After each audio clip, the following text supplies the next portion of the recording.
现代台语版圣经民数记第27章，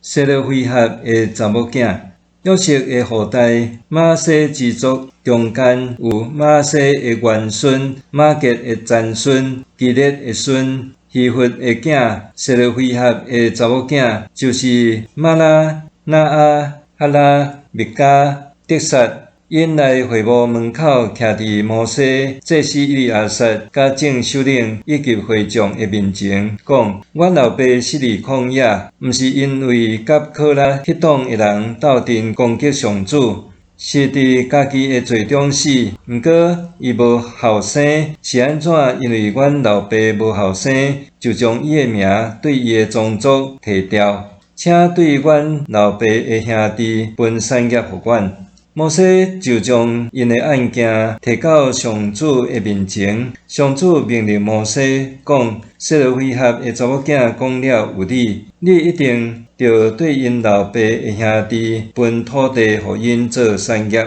互因继承因老爸的产业。你嘛着吩咐以色列人讲：人若死无后生，就着将伊的产业分互伊的查某囝。伊若阁无查某囝，就着将伊的产业互伊的兄弟；伊若阁无兄弟，就将伊的产业分互伊的老爸的兄弟；伊的老爸若阁无兄弟，就着将伊的产业互伊的宗族的至亲继承。这个是摩西照上主的吩咐，要做以色列人的规例甲命令。约书亚受竞选做摩西的继承人，上主对摩西讲：你上阿巴林山去看我赐予以色列人的地，你看了就要甲你的兄哥阿伦同款，转去你的列祖遐，因为伫神的旷野，会众得甲我吵时，恁违背我的命令；伫冲出水的所在，会众的面前，无遵我做圣。这水是指神的旷野，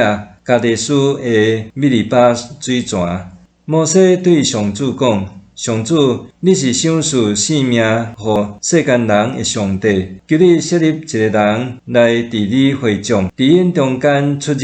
带因交战，互上主的会众袂亲像无牧者的羊群。上主对摩西讲：论的囝约书亚内面有上帝的神，你带伊来，甲伊换手，互伊徛伫祭司以利亚撒甲全体会众的面前，将职责交代伊。搁将你的尊荣、权柄分予伊，互以色列的全体会众拢服从伊。伊着徛伫祭司以利亚撒的面前，请以利亚撒用乌灵向上主请示，伊甲以色列全体会众着照以利亚撒指示出入交战。摩西就照上主的命令，带约书亚来，互伊徛伫祭司以利亚撒甲会众的面前。搁照上主对伊的命令，甲约书亚换手，将职责交代伊。